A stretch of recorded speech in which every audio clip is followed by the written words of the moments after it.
Good evening. I'm going to call the Board of Selectmen meeting, regular meeting, April 8th, 2025, to order at 6:31.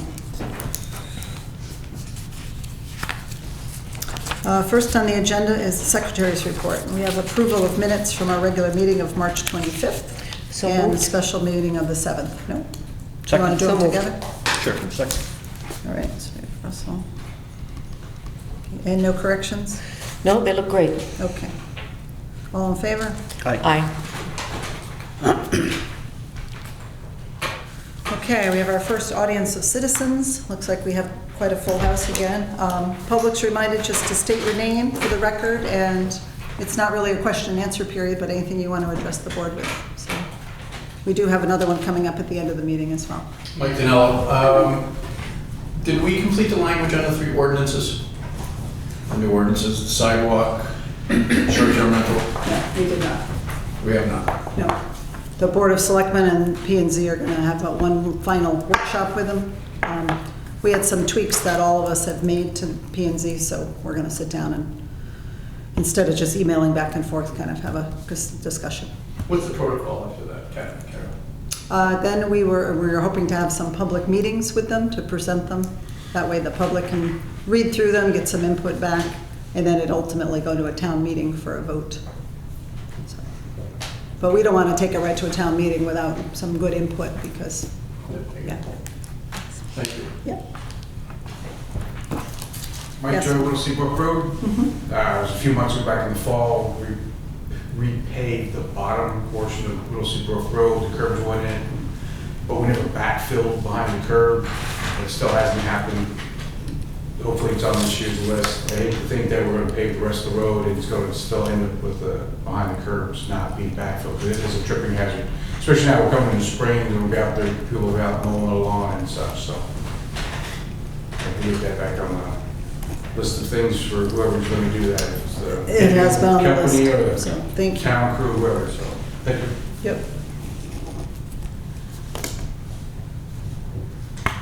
Anyone else? Sure, I'll go. Dave Flores, Chair of the Fire Commission. I just wanted to remind you that the offer for the brush truck, he's holding the price until the end of April. And so if we need to have a town meeting on it, and I think if we have to back into the dates, we'll need to get it posted in the newspaper by tomorrow afternoon so they could get it into the next weekend's newspaper, and we have time to post it for so many days. So just wanted to remind you guys of that. Thank you.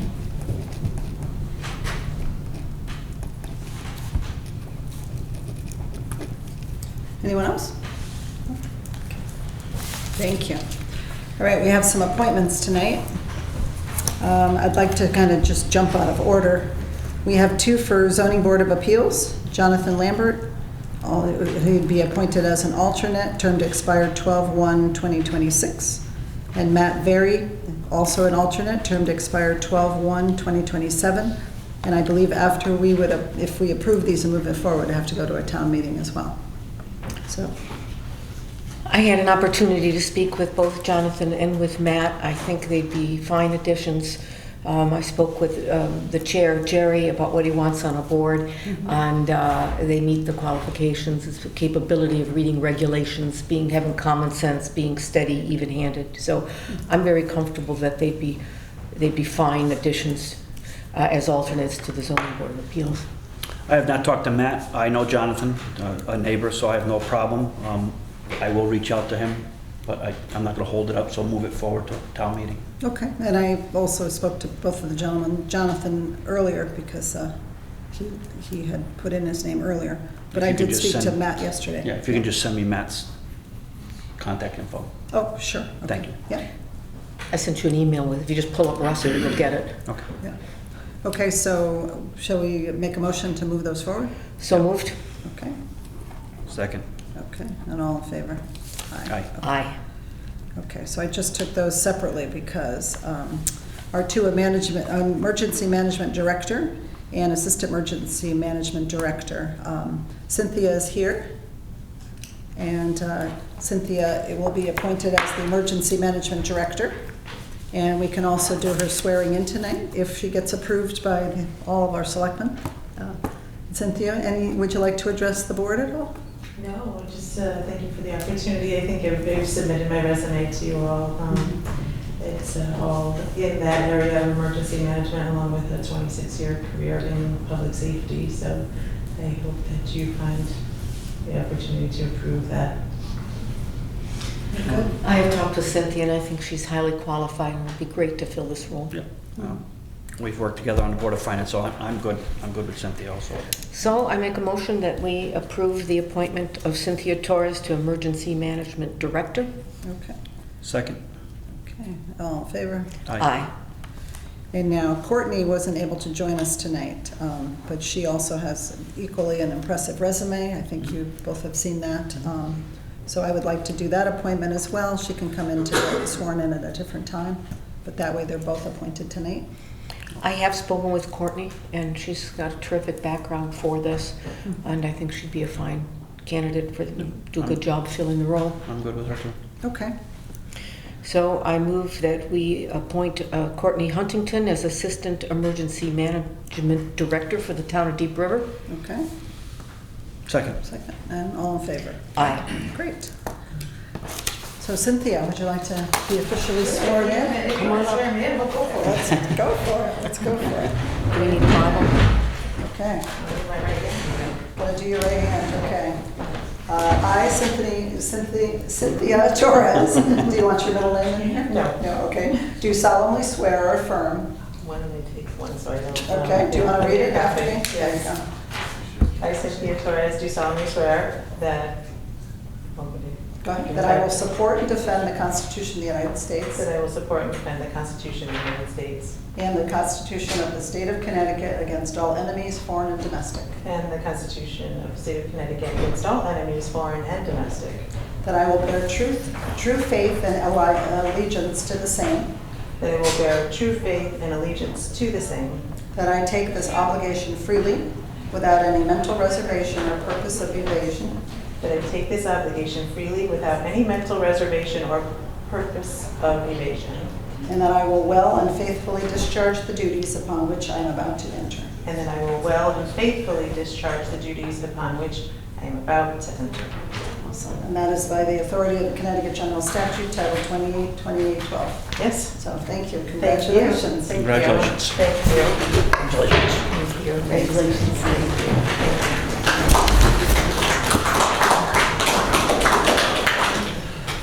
That's awesome. Okay.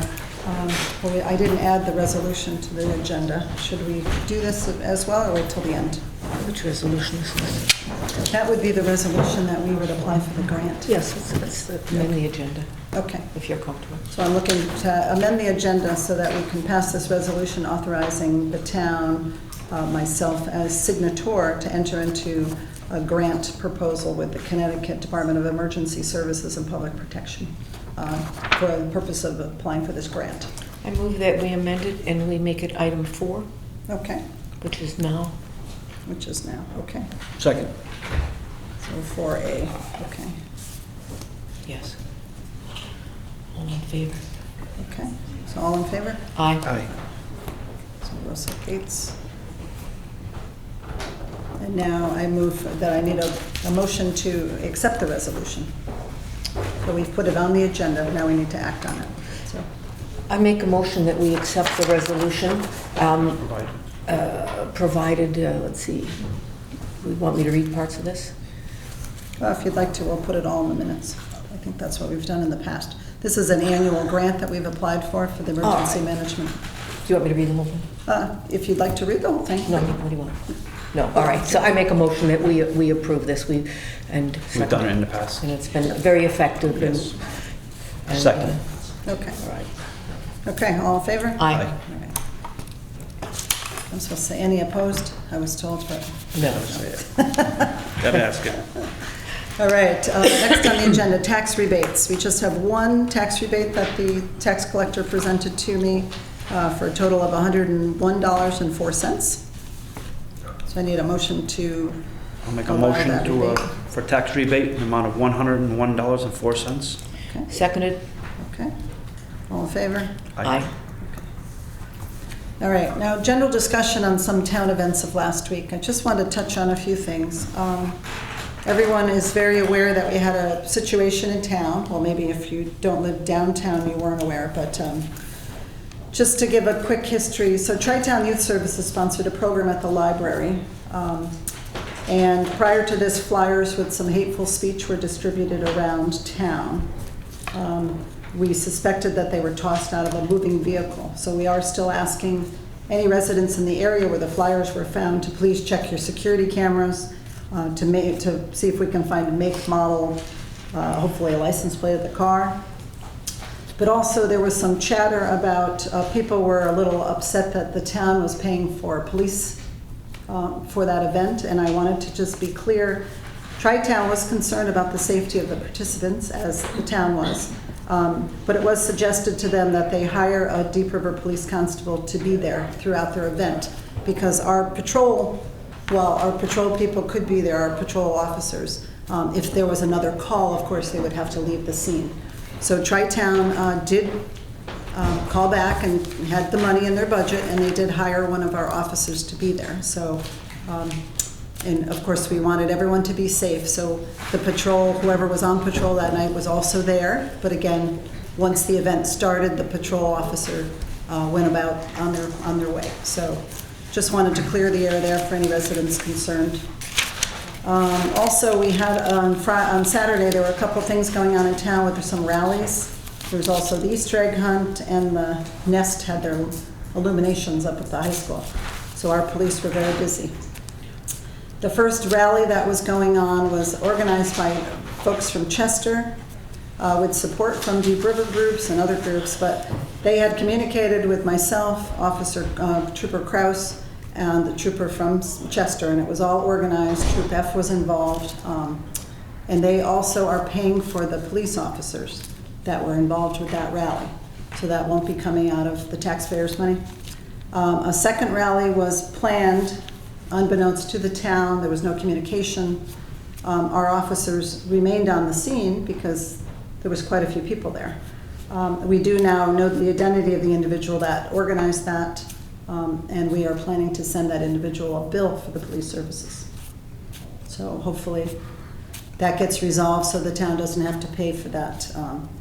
But I do commend our officers for sticking around. I mean, they weren't officially on duty for that event, but of course they're not going to leave when we have all these people gathered. So anyway, so I just wanted to clear the air because people had told me they were a little concerned. Easter egg hunt went very good. I wanted to give a shout out to the Park and Rec folks. And because it was a rain situation, the Easter Bunny wasn't on site very long, so they're going to have the Easter Bunny report here on Saturday the 19th. So if anyone has little ones, please plan to come down here to Town Hall. But they're hoping to be outside if it's a nice day, but that way you can get photos with the Easter Bunny and a little extra candy, right? What time will that be, Carol? I don't know if they've told me the time, but anyway. I have my own bunny. So I would say just check out Facebook and any flyers. I'll try to put it in the newsletter on Friday once I find out the details, but Great. yeah. Thank you. Okay, did you want to add anything to the recap of stuff last week? I think you covered it. Okay. Steve, do you have anything to add? Okay, thank you. All right, so now we have our second audience of citizens. Would anyone like to address the board again? Go ahead. Pete Lewis, Huckleberry Drive. I discussed this with you at length last night and a little bit this morning. I would just want to implore you, I'm fully aware of the budget constraints. I think there's nothing more paramount to attract people to a town than good schools and a adequately staffed police department. I do not feel that Steve's budget was out of line. Steve didn't ask me to come here. I read it in the paper. You need another full-time guy at a minimum. I've worked here for 32 years. You can't do it on the budget that you have now. Plus, you need somebody with some accountability, so you get some institutional knowledge like, you know, you, Dwayne, probably know, well, I don't know now, I don't, you probably know 80% of people in town, or, but you have to have people that stay, and you have to reward the teachers and the police. And I just want to know, I know this isn't a question and answer period. I'm just wondering what you guys think about the police. This teachers, I think, are going to take care of themselves at night. I want to get out of here before you get in the Donnybrook. But I just really feel it's important, Carol. I think I speak for the board. We all agree. The police are very important, as well as the teachers, the education of our children, utmost importance. So we're working very hard on the budget, and it is a very tough budget. So we will. Well, there's some things you can't rule out, Carol. That's how I feel. Thank you. And I do have one person online. Fred, do you want to address the board? Yeah, I've lived in this town since about 1987, and I've watched some things that had drawn really unpleasant attention to the town of Deep River. And this last two events that occurred in the town of Deep River really make me question what we're thinking about what we want for our image of our town to be. Now, I'm told that, yeah, okay, there was money in the budget for Tri-Town to cover police in Deep River for their event. And the fact is, Tri-Town is all three towns, and I would assume that Deep River contributes to their budget. So whether it was their budget, either way, it's still partially Deep River taxpayer money.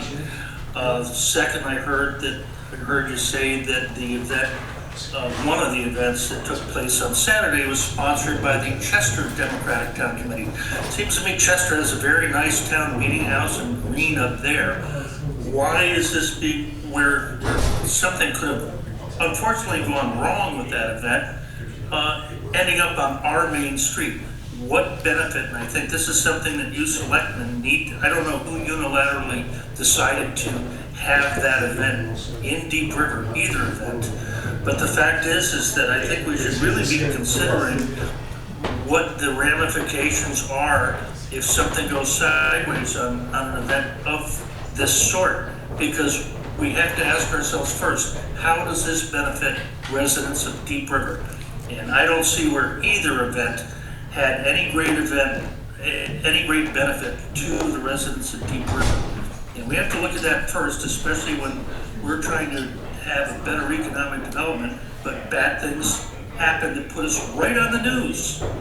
You know, we don't want to have we don't want Deep River on the news for events like that. That doesn't serve us any purpose, regardless of who spread leaflets or anything else. It was Tri-Town. They could have had it in Essex. They could have had it in Chester. Why was it at the Deep River Library? Same thing with the Chester Democratic Town Committee having an event in the center of Deep River. They've got a center of town. Why is it in Deep River? You know, you guys got to really think when you're going to approve events like this of why are they taking place in our town when they could take place in another town. Let's protect our town and try and develop our economic development and not make it a place where people go, oh no, not that town. So that's, Thank you. I Thanks, don't know Fred. what other selectmen had any input in either of the two events, if they had any, but I would really think that they should be really considering what we want our town to look at to the general populace of the state of Connecticut. And so far, it's not good. We had a bad episode a while back with two kids and someone that had some problems in Deep River. We had a bad episode with our sign at Devon Field. Yep. So now we've got this that put us right on the news. Thank you, How Fred. does this benefit our town? Please tell me. Thank you. That's all I got to say. Thanks, Fred.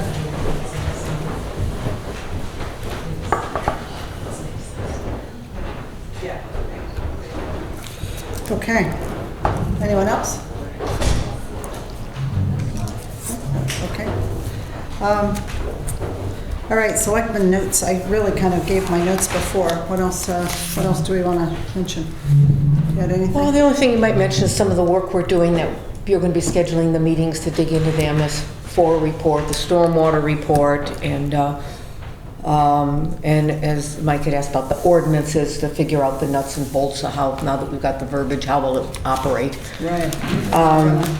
Be putting the property on the market. Exactly. Yeah. So that's paddling under the water, but it's work Yeah. moving forward. Yeah. Okay, anything else? So the Board of Finance is meeting upstairs, if anyone wants to stay for that meeting. So I need a motion to adjourn, So moved? Second. all right? All in favor? Aye. Aye.